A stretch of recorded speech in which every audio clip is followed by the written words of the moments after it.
front of his home fans. It is 41 cars on their way to the start. Let's rejoin.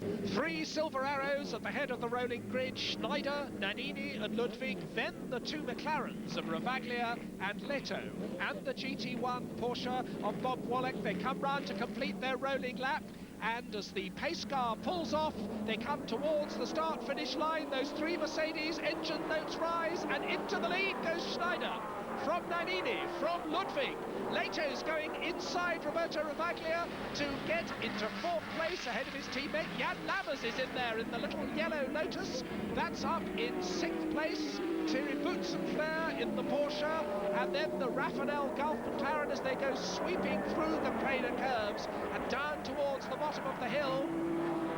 Mercedes, Schneider pulling away, Mercedes, McLaren, Lotus, Porsche, then a string more McLarens, and Chris Goodwin was well up there in the yellow McLaren. I made him in 9th place. Behind him, there's one of the GT1 Porsches, that's Bob Wollek. Frank Lagorce in the black Dams Panos is in 11th place. Then there's the yellow GT1 Porsche of Christophe Bouchou, the rest of the field streaming through. But those 3 silver Mercedes, the one with the yellow mirrors in the lead, that's Bernd Schneider. Then the blue mirrored car in 2nd place, that's Alessandro Nannini. And the red mirrors means it's Klaus Ludwig. The rest of them all steaming through the tight S's, which take them onto the downhill section into the Melbourne hairpin. I can see that black Dams Panos making up a place there as they jostle for position. Somebody locking up their brakes. That looked like the Marcos, the GT2 Marcos of Core Oyser, which is leading that category by the look of things from one of the Vipers. But now they start the 2nd lap, and look at that lead already that Bernd Schneider's got from Nannini, from Ludwig. We ride now with Chris Goodwin. This is Chris Goodwin going for 8th place on the inside of Rafanel. Oh, he hit him! He hit him! Rafanel spins off! Goodwin's okay! Goodwin keeps going. Goodwin has 8th. Rafanel spins off. I don't know quite whose fault one would think that might have been, but certainly Chris Goodwin's on the tarmac, and Rafanel briefly was off it, and Chris Goodwin's up to 8th. Here is Schneider in the lead in the Mercedes once more. Little puff of smoke there, but the car looking very secure and smooth. Already pulling well away from Nannini, from Ludwig. Ludwig still under a little bit of pressure from those 2 white McLarens, with JJ Leto ahead of Roberto Ravaglia. And there is the Lotus of Jan Lammers being challenged by Thierry Boutsen. Goodwin follows, then it's Wollek. Then the other GT1 Porsche, a glimpse there of the 2 Panos cars with Brabham in 13th place, Weaver in 14th. And here's the GT2 battle now, the yellow Marcos of Core Oyser. He's in the lead, the Dutchman, and in 2nd place, the Viper, the big 8-litre V10 Viper of Olivier Beretta, so consistent here. And there's JJ Leto. Now, JJ, the highest placed non-Mercedes, is in 4th place. He's the championship leader, remember. He needs points. We ride in another Viper. Hans Hugenholtz in the Hugh Chamberlain entry, turns into the left and then right of the S's, weaves about as the power kicks in. And now we see the Mercedes getting well and truly in among the back markers, and this is going to be the start of the traffic problems which so many of these drivers have talked about, because we've got over 40 cars on the circuit. The circuit is fairly narrow, and the speed differential between the fastest cars and the slowest is very great. Now, Chris Goodwin on the tail now of the GT1 Porsche of Thierry Boutsen. Oh, and Boutsen spins! Boutsen spun! Boutsen spins out of 7th place, and he spins harmlessly across the front of Chris Goodwin, who goes through now into 7th place. Meanwhile, Bernd Schneider having a bit of traffic problem, nudging his way past one of the GT2 Porsches. There's a Chamberlain Viper to be passed. Then there's Jamie Campbell-Walter in the TVR, who holds him up briefly, unintentionally, before the leader is able to slot by on the right. Then there's Nick Carr in the Millennium Marcos, and there's some frontal damage in the pits on Kalachek's Lotus. Bad news for Jason Yeomans, who was hoping to drive that car. Now Bernd Schneider has just lapped Justin Bell, who's 3rd in the GT2 class in his Viper. So still Schneider in the lead, still a Mercedes 1, 2, 3, and Schneider having to pick his way rather delicately through the traffic, through the back markers, with Nannini now sitting behind Justin Bell and lining up to pass him also.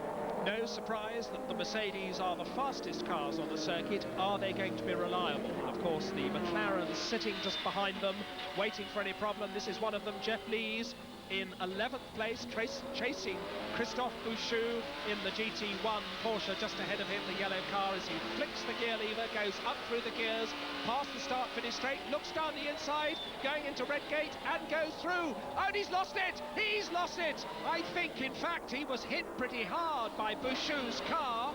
I think that Jeff Lees reckoned he was through. Bouchou moved across to take his line. There was contact, and whatever the rights and wrongs of that, Jeff Lees now, having got the car going again, has got that work to do all over again. Now the class-leading Viper, because it's got past the Marcos, the class-leading Viper of Beretta being lapped once more by Nannini. And here is a battle. Jeff Lees has now caught up with James Weaver's Paynos. We've got a fascinating comparison between the highly sophisticated rear-engine V12 McLaren BMW designed by Gordon Murray and the front-engine Paynos, itself pretty sophisticated, front-engine chassis pushrod V8, and the V12 power takes the McLaren past the V8-powered Paynos. Now we're riding once more with Chris Goodwin, who laps again the TBR, comes up to lap one of the 911s. Chris Goodwin having a wonderful drive here at Donington. He's up into 6th place. Oh, and the 911 moving across on in. He has to grab another gear to get past it.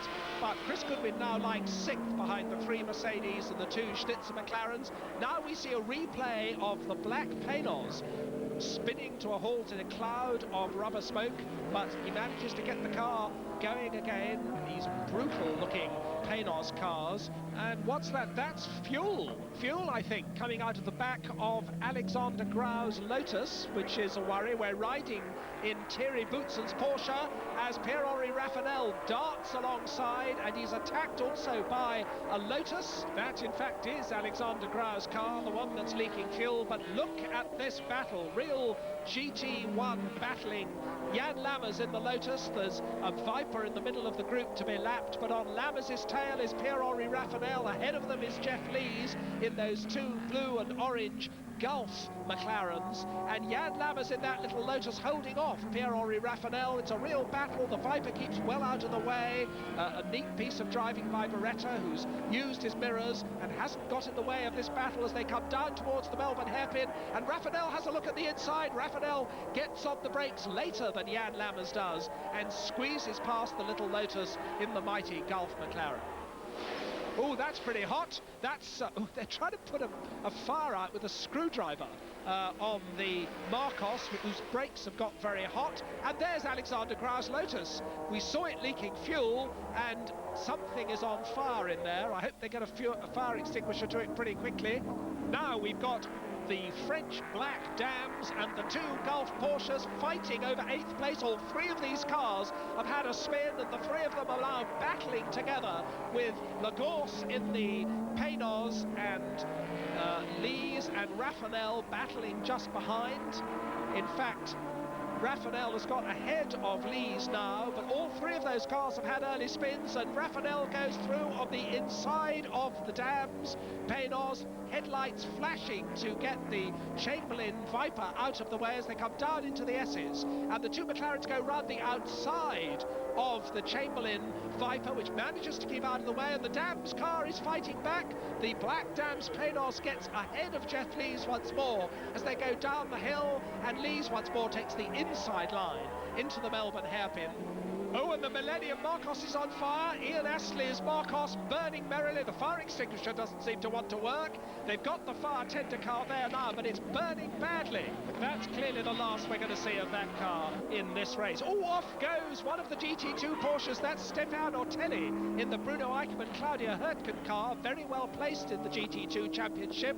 And that's Claudia Hurtgen on the right. She won't be at all pleased about that. Now, Alexander Wurz is now in the leading Mercedes-Benz, the Bernd Schneider car. He is in the lead, and Klaus Ludwig and Bernd Maylander were delayed in the pits because they came in when the other two cars were already in. A bit of a muddle by the Mercedes team. That's dropped them well down the order. But Marcel Thiemann in the Alessandro Nannini car is in second place, and all of that has promoted JJ Lehto to third place. The brakes on the Christoph Bouchou GT1 Porsche look a little hot, but meanwhile, Leader Wurz is lapping both his own teammate Bernd Maylander and also Pierre-Henri Raffanel, and Raffanel and Maylander are actually battling for sixth place. Behind the yellow mirrored Mercedes is the battle between the McLaren and the red mirrored Mercedes for sixth place. Mercedes first, Mercedes second, McLaren third, McLaren fourth. Those are the two Schnitzer cars. Oh, and a collision here between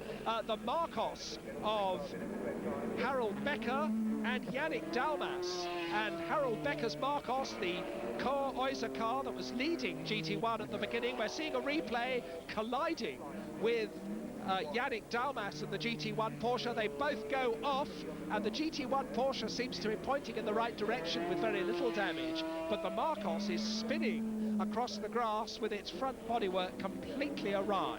Chris Goodwin still in a great fifth place in the Parabolica McLaren. Big twitch from the leading Mercedes of Alexander Wurz as he comes up to lap Goodwin. And that's the French Paynos coming to a halt. Eric Bernard now at the wheel. It's been running in an impressive ninth place. Meanwhile, Alessandro Nannini ready to get back into the second place Mercedes as Steve Soper gets into the Lehto McLaren, and in comes Alexander Wurz for Bernd Schneider to take over again. Two Mercedes in the pits at once. Nannini taking over from Thiemann, Schneider taking over from Wurz as the Wurz car with Schneider now at the wheel gets away, so they just finish work with a tyre change on Alessandro Nannini's car. Perry McCarthy out of the Paynos, David Brabham in. Luca Drudi brings in the Justin Bell Viper.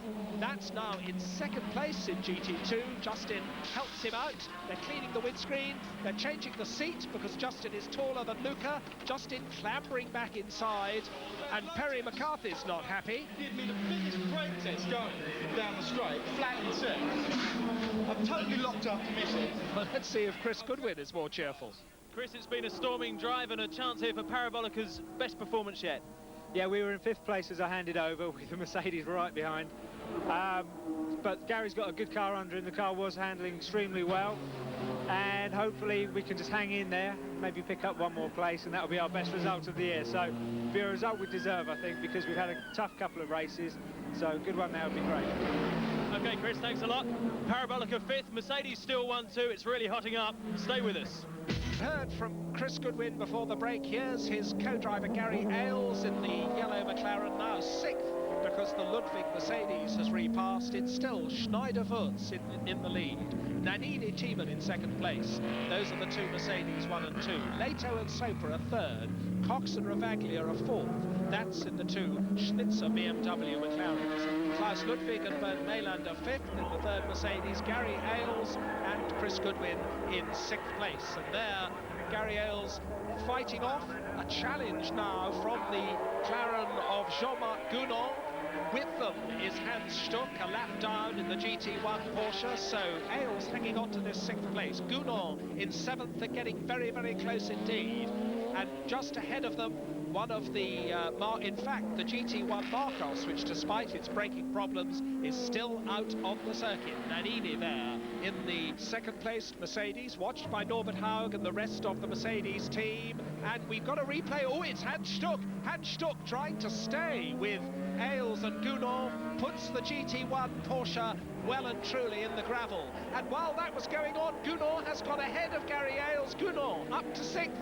Gary Ailes demoted to seventh place. Meanwhile, I can see one of the Lotuses coming to a smoky halt. That is the Jan Lammers Mike Heselman's car, parking near its teammate of Giroir and Delatraz.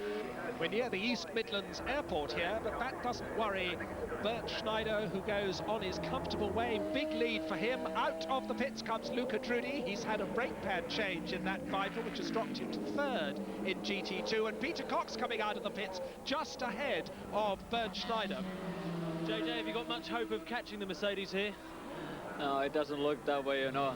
Every time we push a little bit harder, they can push a little bit harder. So the only thing is that they stop by the technical problem or whatever, you know. I mean, that's the only hope at the moment.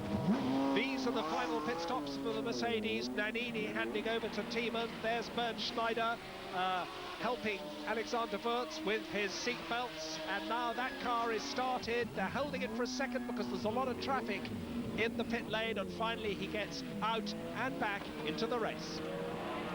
The GT2 guys looking very good in mirrors, and so far no problem, but it's really hard. It's like rush hour. Peter Cox's fourth place McLaren under pressure now from the Mercedes of Bernd Maylander. Remember, that is the car shared with Klaus Ludwig, which was delayed in the first series of pit stops, and it's been carving its way back. That's the GT2 leader now. Philippe Gache now aboard that Viper. In second place in GT2, it's the Hurtgen Ortelli Bruno Eichmann Porsche, despite its off. In fact, there it is, just being passed by two of the GT1 Porsches, but that car now going well. And there's the third-placed car in GT2 for Luca Drudi, Justin Bell car, making up time after its lengthy stop when they needed to change the brake pads. So, Viper, Porsche Viper in GT2, and a problem for Peter Cox. We're seeing a replay. Peter Cox had pulled away from Maylander in fourth place, but here he is getting it all completely wrong. He spun away that fourth place in the second of the Schlitzer BMW McLarens across the grass. Charlie Lamb and the Schlitzer team looking none too happy, and now we're riding with the leader, Alexander Wurz, in the Bernd Schneider Mercedes in the closing laps now. Oh, that 911's got in his way, a big bang there for the leading car. Alexander Wurz could not avoid that GT2 Porsche. The Mercedes boys looking very worried. The Porsche's off on the grass, and that leading car is still going. We're going to see it again as they come down the start-finish straight towards Redgate. There's the red GT1 Porsche in front, but there is the Saldanha d'Orléans GT2 Porsche getting badly in the way. There's a real collision there, and we wait to see whether that will have damaged the leading car at all. Norbert Haug there in the dark glasses, waiting and wondering. This is Peter Cox making up time after that spin, but that of course dropped him behind the Maylander Mercedes. But we're getting reports from the other side of the circuit that the front of the leading Mercedes is smoking. There's bodywork rubbing apparently on the front, but that's a different sort of smoke. That's a Marcos on fire. Thomas Erdos and Christian Van, their Marcos also catches fire. But now look at this Mercedes. Look at the front left-hand wheel arch, and some of the time at least there is rubber rubbing on carbon fibre, but it doesn't seem to be slowing Alexander Wurz at all. And now a problem for the Parabolica McLaren. In the very closing moments of this Donington race, the drama goes on. The smoke from the back of that car looks like bodywork rubbing on a wheel, but Gary Ailes has slowed right down, and I wonder whether that car's going to be able to get to the finish. Lots of smoke coming from the back of the Parabolica McLaren, which is running outside the top six now anyway, so championship points not at stake there as the Mercedes continue, and Alexander Wurz is carrying on with that car.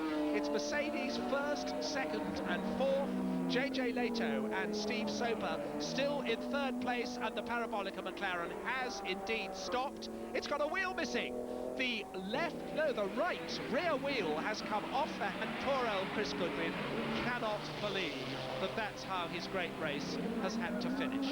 So Alexander Wurz comes home. The checkered flag waves, the headlights flash, the blue Mercedes flags wave too. Marcel Thiemann is second, and Steve Soper brings the McLaren home third. In GT2, it's going to be Philippe Gache. There's Olivier Beretta waving him home. Philippe Gache brings the Viper home to win GT2. And Mercedes, the champagne's out. So once again, Mercedes well on top. First, second and fourth. McCarthy and Brabham were the best placed Paynos in eighth. But disappointment for those Parabolica boys. From the second pit stop, Even JJ. Bernd Schneider now 3 points ahead in the Drivers' Championship after 8 races. In GT2, Justin Bell is still in touch, down in 5th place. Eichmann and Hurtgen tying for the lead.